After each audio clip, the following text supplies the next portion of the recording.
안녕하세요. 저는 이제 막 결혼을 한 30대 초반의 여자입니다.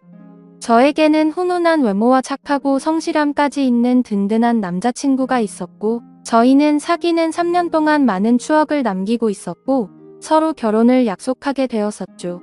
그래서 결혼 날짜를 잡고 상견례까지 준비를 하게 되었습니다. 한 가지 문제가 있다라고 한다면 저에게는 부모님이 계시지 않았어요. 어렸을 적에 부모님 두 분께서 사고로 인해 일찍 돌아가셔서 형제도 없었던 저는 결혼을 더욱 빨리 하고 싶었고 화목한 가정을 만들고 싶었습니다. 그래서 사회생활을 하면서 조금씩 모은 돈과 남자친구가 모은 돈을 합쳐서 저희는 20평대의 아파트를 사게 되었죠. 물론 대출이 대부분일 정도로 빚을 많이 졌어야 했고 처음 가지게 된 집과 남편이 될 남자친구와 둘이 오순도순 살아갈 앞으로의 행복한 미래를 꿈꾸게 되었습니다. 어릴 때부터 부모님의 사랑을 못 받고 자라서 그런 건지 가족애가 뭔지 잘 몰랐던 저는 남자친구의 부모님께 친근하게 다가가거나 하는 방법을 잘 몰랐었습니다. 그래서 다른 평범한 여자들처럼 남자친구 부모님께 애교 있게 전화드리는 일도 당연히 없었던 거죠. 남자친구의 과거 여자친구들과 조금 달랐던 저이지만 남자친구는 제가 처했었던 환경을 잘 알고 있었던 사람이었습니다. 그래서 늘 자신의 부모님에 대해 좋으신 분들이라며 편하게 마음 가져도 된다며 제게 안심을 시켜주고는 하였습니다. 아무튼 그렇게 시간이 흘렀고 약속된 상견례 날이 다가왔습니다. 정말이지 남편이 될 남자친구의 부모님 앞에서 혹여나 실수라도 할까봐 제 가슴이 계속 콩닥콩닥 거렸습니다.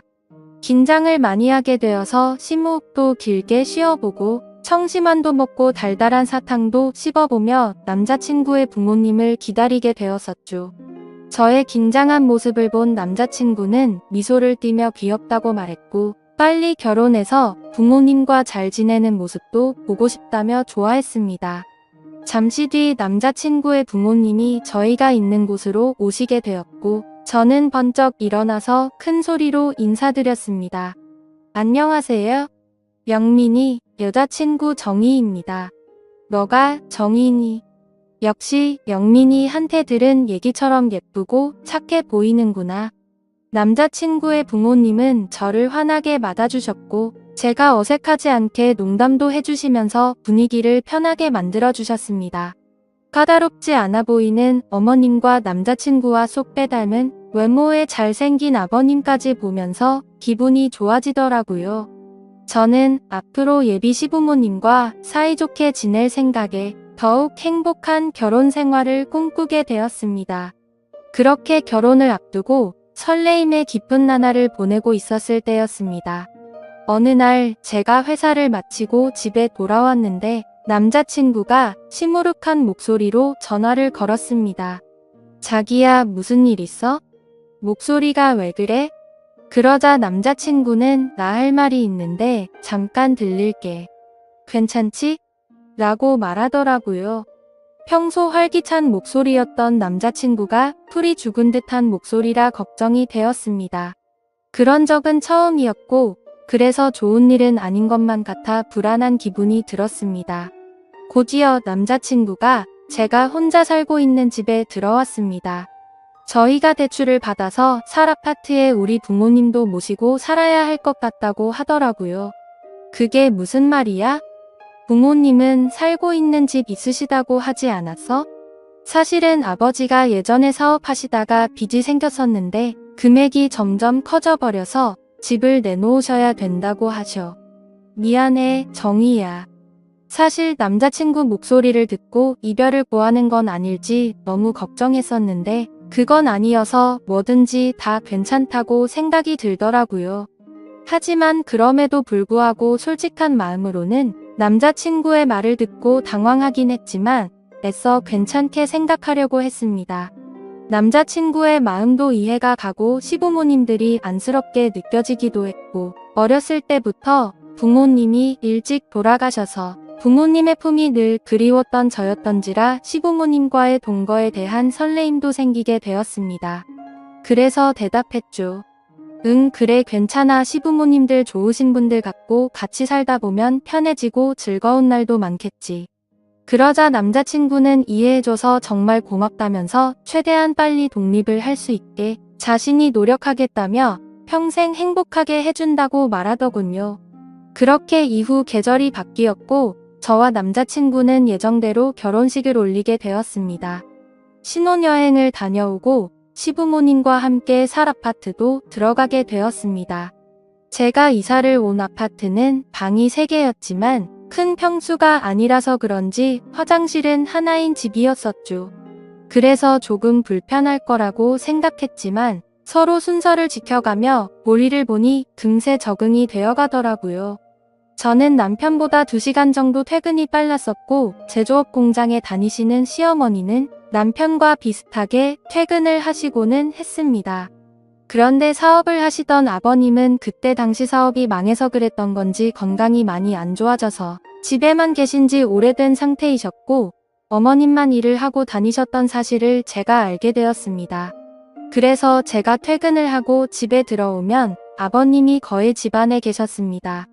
그러던 중 하루는 제가 퇴근하고 집에 왔는데 화장실이 너무 급해서 집에 오자마자 화장실로 들어갔었죠. 시원하게 볼일을 보고 밖에 나왔는데 그때 아버님이 방에서 거실로 나오시더라고요. 그래서 뒤늦게 인사를 드렸습니다. 잠시 후 저는 아버님께 저녁 식사를 준비해드리려고 나왔는데 아버님께서도 소파에 나와 계셨습니다. 남편과 시어머니는 밖에서 식사를 하고 오는 일이 잦아서 주로 저와 시아버님 단둘이서만 저녁을 먹는 일이 다반사였습니다. 저는 저녁 준비를 다 하고 머쓱하게 아버님 저녁 준비 다 됐어요라고 말했고 아버님이 오냐 하고 식탁으로 성큼성큼 오셨습니다. 그런데 자세히 보니 아버님이 러닝 아래에 짧은 바지를 입고 오시더라고요. 저는 민망하고 당혹스러워서 눈을 어디다 둬야 할지 몰라 했습니다. 그런데 그 순간에도 저는 아버님의 상체를 보았는데 운동을 자주 하셔서 그런지 몸도 다부지고 좋으시더라고요. 어색한 기운이 돌기는 했지만 아버님과 저는 아무렇지 않게 식사를 마쳤고 저는 설거지를 하려고 그릇을 집어넣고 있었습니다. 그때 아버님이 정수기에 물을 뜨러 가시면서 제 뒤를 스쳐 지나가셨습니다.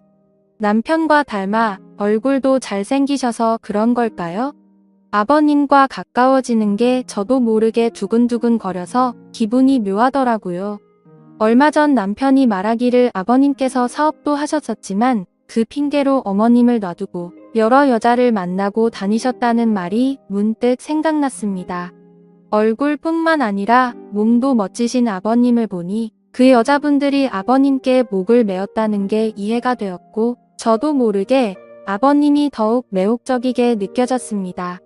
하지만 일부러 그런 게 아니실 텐데 저만 쓸데없는 생각을 하는 것 같아 제 자신을 보며 순간 부끄러운 마음이 들더라고요. 아무튼 그래서 억지로 다른 생각을 하면서 설거지를 하고 있었는데 그때 저의 뒤로 아버님이 오셨습니다. 회사 다녀와서 힘들 텐데 매번 식사에 설거지까지 하느라 힘들겠구나. 오늘은 내가 도와줄게 하고 본인이 설거지를 하신다고 말하셨습니다. 저는 괜찮다 하며 돌아서서 설거지를 하려고 하는데 자꾸 가까워지니까 기분이 묘해졌습니다. 순간 저희 둘은 눈이 마주쳤고 정적이 흐른 후 말도 안 되는 실수를 저지르고야 말았죠. 아버님은 다부진 몸처럼 과격한 남자였습니다. 정말 누가 봐도 욕을 할 거란 걸 잘 알지만 정신이 나갔던 건지 그 순간만큼 마음이 이끄는 대로 사고를 치고야 말았습니다. 폭풍 같은 시간이 지나가고 서로가 민망해져서 평소 때처럼 각자의 방으로 들어가 버렸습니다. 다음날 아버님이 제 눈을 잘 마주치지 않으시더라고요. 저도 다음날 머쓱한 표정으로 아버님과 인사를 나누게 되었죠. 앞으로 둘이 있어야 하는 시간이 많은데 저희 둘은 어떻게 되는 걸까요? 남편과 시어머님에게 죄를 짓는 기분에 머리로는 안 된다고 하지만 마음은 요동치는 게 정말 머리가 복잡하네요. 저는 어떻게 해야 될까요? 이미 물은 엎질러져 버렸고 아버님께 예전처럼 다시 돌아가자고 먼저 말하는 게 좋을까요? 이성과 본능 둘 중 무엇을 따라가는 게 맞는 건지 모르겠네요. 좋은 답변을 남겨주시면 감사하겠습니다. 오늘의 사연 여기까지입니다. 지금까지 읽어주신 모든 분들 감사합니다. 모두 행복한 하루 되세요. 감사합니다.